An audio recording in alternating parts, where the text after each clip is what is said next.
جب فرعون بے بس ہو گیا تو اس نے موسیٰ کو چیلنج کیا، اے موسیٰ تم اپنے ساتھیوں کو لے کے ایک میدان میں آ جاؤ، ہم بھی ایک ساتھیوں کو لے کے میدان میں آ جاتے ہیں، آؤ آمنا سامنا کر لیتے ہیں، حق اور باطل کا فیصلہ آج ہو جاتا ہے، آؤ سامنے۔ موسیٰ علیہ السلام نے اس کے چیلنج کو قبول کر لیا اور اسی میدان میں جمع ہو گئے۔ ایسے ہی میدان میں جمع فرعون کے ساتھ پورا لاؤ لشکر اور موسیٰ علیہ السلام کے ساتھ چند گنے چنے لوگ، مقابلہ شروع ہوتا ہے۔ فرعون نے اپنے جادوگروں سے کہا ہے جادوگروں، موسیٰ اور موسیٰ کی فوج کے سامنے، موسیٰ اور ان کی قوم کے سامنے تمہیں حاوی ہونا ہے، بتاؤ ہم ہار تو نہیں جائیں گے؟ جادوگروں نے کیا کہا؟ کیسے ہار سکتے ہیں صاحب، ہم لوگ ماہر ہیں۔ ٹھیک ہے، آج موسیٰ کو شکست ہونی چاہیے۔ ٹھیک ہے، ہوگی۔ جادوگروں نے پورے اعتماد کے ساتھ فرعون کو بھروسہ دلایا، ہوگی، لیکن لالچی تھے۔ قرآن کی زبان سے سنیے، فرعون کے جادوگروں نے سب سے پہلا سوال کیا کیا؟ پڑھیے قرآن۔ اِنَّا لَنَا لَأَجْرًا إِن كُنَّا نَحْنُ الْغَالِبِينَ۔ میرے سردار، میرے بادشاہ فرعون، ہم اپنا جادو دکھائیں گے، موسیٰ اور موسیٰ کی قوم بھاگ جائے گی، ہم جیت جائیں گے، اگر ہم غالب آ گئے تو ہمارا انعام کیا ہوگا؟ آپ ہمیں انعام کیا دیں گے؟ آؤ سنو اور دیکھو ایمان کیا ہے اور ایمان کی طاقت کیا ہے۔ اور ہم آج مومنوں سے خطاب کر رہے ہیں، مسلمانوں سے، اپنے جو چند لوگ یہاں رہ گئے ہیں اس فیلڈ کے اندر، اپنے ایمان کو جگاؤ۔ یہ واقعہ تو سنی لو، کم سے کم اس سے اپنا امتحان لے لو کہ ہم کتنے بڑے مومن ہیں اور کتنے پکے مومن ہیں۔ اس واقعے کو سن لیجیے آپ۔ پہلا سوال، ہمارا انعام کیا ہوگا؟ اِنَّا لَنَا لَأَجْرًا إِن كُنَّا نَحْنُ الْغَالِبِينَ۔ اگر ہم غالب آ گئے موسیٰ پر، موسیٰ کی قوم پر، تو ہمارا انعام کیا ہوگا؟ پتہ چلا کہ فرعون کے جادوگروں کو انعام کی فکر تھی۔ فرعون نے کیا جواب دیا؟ نعم وَإِنَّكُمْ لَمِنَ الْمُقَرَّبِينَ، تم کو ہم اپنی کیبنیٹ میں شامل کر لیں گے، ہم تمہیں اپنا مقرب بنا لیں گے، اس وقت تم ہمارے مقرب ہو جاؤ گے۔ اگر موسیٰ ہار گیا اور موسیٰ کی قوم ہار گئی اور منہ کی کھا گئی تو تم ہمارے مقرب ہو جاؤ گے، جہاں ہم بیٹھیں گے میرے پاس تم بیٹھو گے، یعنی میری کیبنیٹ میں شامل ہو جاؤ گے، میرے منترالے، میری منسٹری تمہیں ملے گی، جو نیابت ہوگی وہ ہم تمہیں دیں گے، ہمارے بعد جو عہدے ہوں گے وہ ہم تمہیں دے دیں گے۔ وَإِنَّكُمْ لَمِنَ الْمُقَرَّبِينَ، ہم تم کو اپنے قرابت داروں میں، قریب قربت، ہم آپ کو اپنا مقرب بنا لیں گے۔ جادوگر خوش ہو گئے۔ اب ظاہر بات ہے، آج کل جو مقرب بنے ہیں ہمارے مودی جی کے،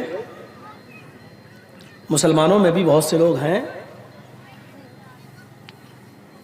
مختار عباس نقوی، شاہ نواز حسین اور بہت سے لوگ ہیں جو آج قریب، تو اب سوچئے ان کی پانچوں انگلی گھی میں ہے کہ نہیں؟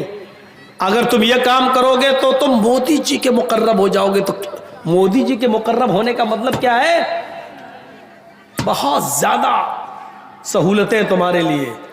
تو فرعون جب یہ کہہ دے کہ وَإِنَّكُمْ لَمِنَ الْمُقَرَّبِينَ، اگر موسیٰ ہار گیا، موسیٰ کی قوم ہار گئی تو تم میرے مقرب ہو جاؤ گے، تو اس کا مطلب سمجھ رہے ہیں میری بادشاہت میں تمہیں سب کچھ ملے گا۔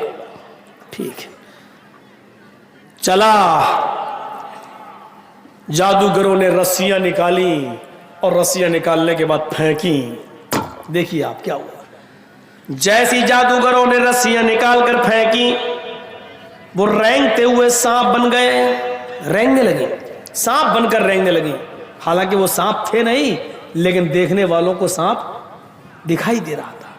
موسیٰ کو لگا یہ سانپ ہے، موسیٰ کی قوم کو لگا کہ یہ سانپ ہے۔ موسیٰ ڈرنے بھی لگے کہ اللہ تعالیٰ نے فرمایا لا تخف یا موسیٰ، اے موسیٰ ڈرنے کی ضرورت نہیں ہے۔ جیسے وہ رینگتے ہوئے سانپ بن گئے، موسیٰ ڈرنے لگے، حکم ہوتا ہے ان القی عصاک، ان القی عصاک، اے موسیٰ تم میں جو ڈنڈا ہے جو لاٹھی ہے تم اس کو زمین پر مارو اور میری قدرت کا نمونہ دیکھو. اے موسیٰ ہم جو ڈنڈا ہے تمہارے ہاتھ میں لاٹھی ہے اس کو زمین پہ مارو. موسیٰ علیہ السلام نے اس لاٹھی کو جو ان کے ہاتھ میں تھی زمین پر مارا. اور سنو جیسی لاٹھی زمین پہ ماری وہ ایک اژدہا بن گیا. وہ لاٹھی ایک اژدہا بن گیا اور جو سانپ تھے منہ کھولا اور سارے سانپوں کو اپنے اندر سما لیا. اندر کو سانس لی. وہ جادوگروں کی جو رسیاں سانپ بنی ہوئی تھی وہ سب اژدہے کے منہ میں آ گئی. فَإِذَا هِيَ تَلْقَفُ جیسے ہی موسیٰ نے ڈنڈا مارا اژدہا بنا اور اژدہا بن گیا تو سارے سانپوں کو کھا گیا. یہاں سے دیکھیے معاملہ کیا بنتا ہے. یہاں تک تو آپ نے بہت سے مولویوں سے سنا ہوگا, آگے کے جملے بھی سنے ہوں گے, لیکن یہاں دیکھیے جب جادوگروں نے دیکھا کہ موسیٰ نے جو چیز ماری زمین پر وہ اژدہا بن گیا اور ہمارے سانپوں کو نگل گیا تو سمجھ گئے جادوگر نہیں, ہم نے جو دکھایا وہ تلسم تھا, ہم نے جو دکھایا وہ جادو تھا. موسیٰ نے جو دکھایا وہ جادو نہیں ہے, وہ اللہ کی طرف سے مدد ہے. اگر جادو ہوتا تو موسیٰ کے جادو کا جواب ہم جادو سے دے کر موسیٰ کو کہ جادو کو ختم کر دیتے, لیکن موسیٰ نے جو دکھایا وہ جادو ہے ہی نہیں, وہ تو حق ہے, وہ تو اللہ کی طرف سے ایک واضح نشانی ہے. اس لیے کیا کیا فرعون کے لشکر میں جو جادوگر تھے, جب انہوں نے دیکھا کہ اژدہا بن گیا اور ہمارے سانپوں کو نگل گیا, یہ جادو نہیں ہے. اگر جادو ہوتا تو ہم اس کا توڑ نکال لیتے, لیکن یہ تو اللہ کی مدد ہے, اللہ کی طرف سے واضح نشانی ہے. جب اژدہے کو لاٹھی کو اژدہا بنتے ہوئے دیکھا اور اللہ کی اس واضح نشانی کو دیکھا تو چیخ پڑے آمنا برب العالمین رب موسیٰ و ہارون. ہم اس اللہ پر ایمان لائے جو دونوں جہان کا رب ہے, ہم اس کائنات کے رب پر ایمان لائے جو دونوں جہان کا پالنے والا ہے, رب موسیٰ و ہارون جو موسیٰ اور ہارون کا رب ہے. یہ جادوگر جو ابھی فرعون سے انعام مانگ رہے تھے, بتاؤ ہمیں کیا انعام دو گے, بتاؤ ہماری مزدوری کیا ہوگی, بتاؤ ہمیں کیا دو گے تم اپنے خزانے سے. اور فرعون نے سب سے بڑا خزانہ دے دیا کہ تم ہمارے مقرب ہو جاؤ گے, ہمارے کیبنٹ میں شامل ہو جاؤ گے. لیکن جب دیکھا کہ موسیٰ نے جو چیز دکھائی ہے وہ جادو نہیں ہے, اللہ کی طرف سے واضح نشانی ہے, تو ایمان لے آئے. اور ایمان بھی لائے تو کیا آمنا برب العالمین. جب یہ کہا کہ ہم رب العالمین پر ایمان لائے تو چونکہ فرعون بھی اپنے آپ کو رب العالمین کہتا تھا, اس لیے فوراً جادوگروں نے کہا کہ نہیں, آمنا برب العالمین, رب العالمین پر ایمان لائے, فرعون تجھ پر نہیں, رب موسیٰ و ہارون, اس رب پر جو موسیٰ کا رب ہے اور جو ہارون کا رب ہے, یعنی تیرے اوپر نہیں, موسیٰ اور ہارون کے رب کو ہم نے اپنا رب مان لیا ہے, یعنی اس رب پر ایمان لائے. سوچو فرعون پر کیا گزری ہوگی. فرعون کے ہی سامنے فرعون کے قریبی لوگ ایک دم ایمان لے آئے, لیکن ایمان لانے کے بعد ان جادوگروں کی طاقت کا حال دیکھیے کیا ہوا.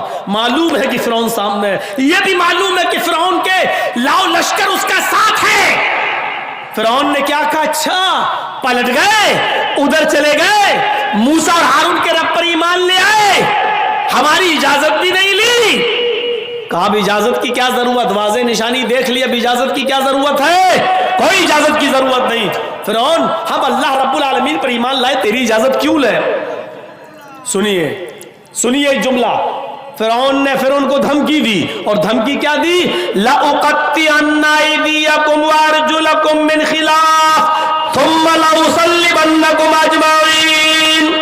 ہٹ جاؤ, جلدی سے موسیٰ اور ہارون کے رب کے اوپر سے ایمان ہٹا لو, میرے اوپر لے آؤ, اور اگر تم نے ایسا نہیں کیا لَأُقَطِّعَنَّ أَيْدِيَكُمْ وَأَرْجُلَكُمْ, ابھی سب کے سامنے تمہارے ہاتھ اور تمہارے پیر کٹوا دوں گا.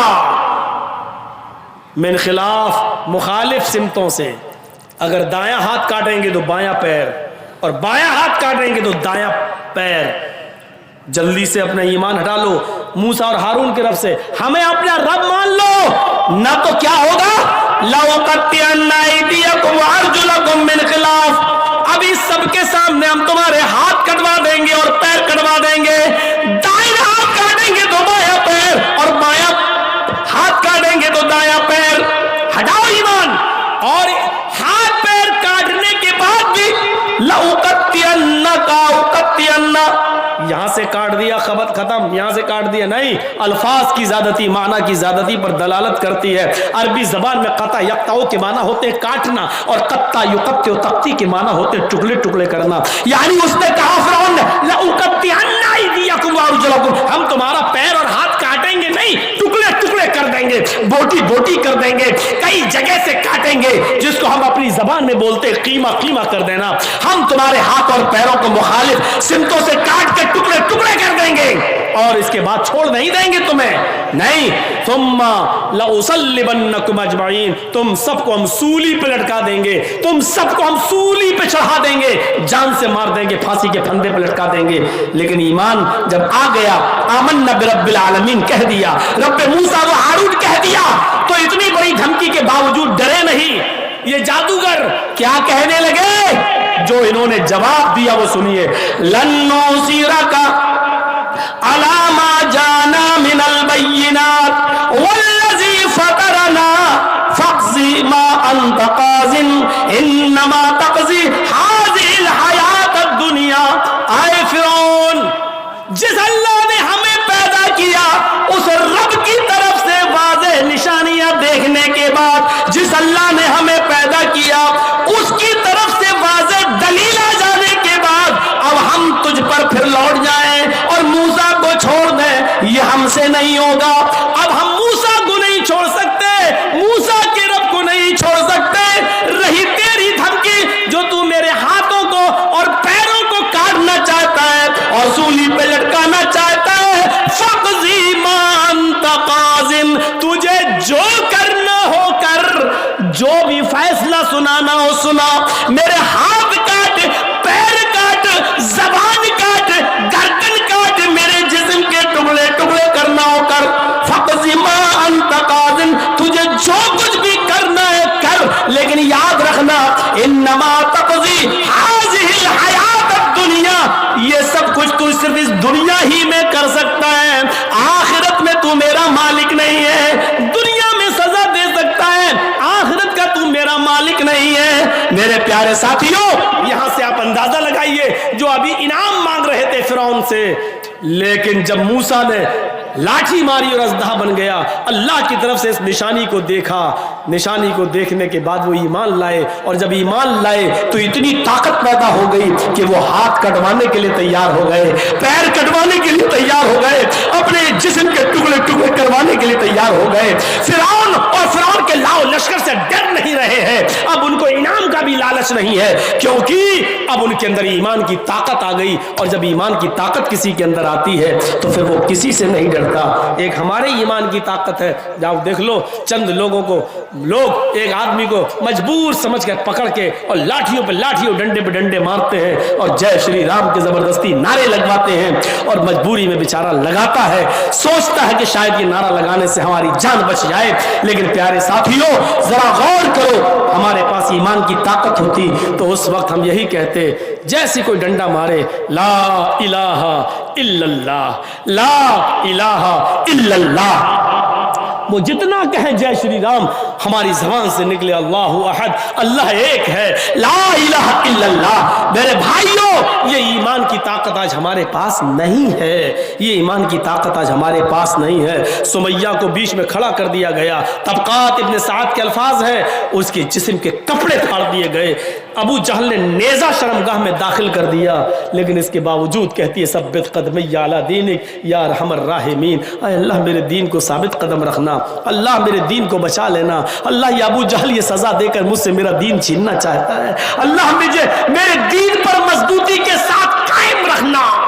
ابو جہل دو اونٹوں کو بناتا ہے، ایک اونٹ پورب کی طرف اور ایک اونٹ پشچم کی طرف چہرہ کر دیتا ہے، اور دونوں پیر سمیہ کے دونوں اونٹ سے باندھ دیتا ہے، کوڑا اٹھاتا ہے، کہتا ہے سمیہ ابھی یہ دونوں اونٹ دونوں سمتوں میں بھاگیں گے اور تو بیچ سے تیرے دو ٹکڑے کر دیے جائیں گے، بتا اب تو محمد کے رب کو چھوڑتی ہے یا نہیں چھوڑتی ہے؟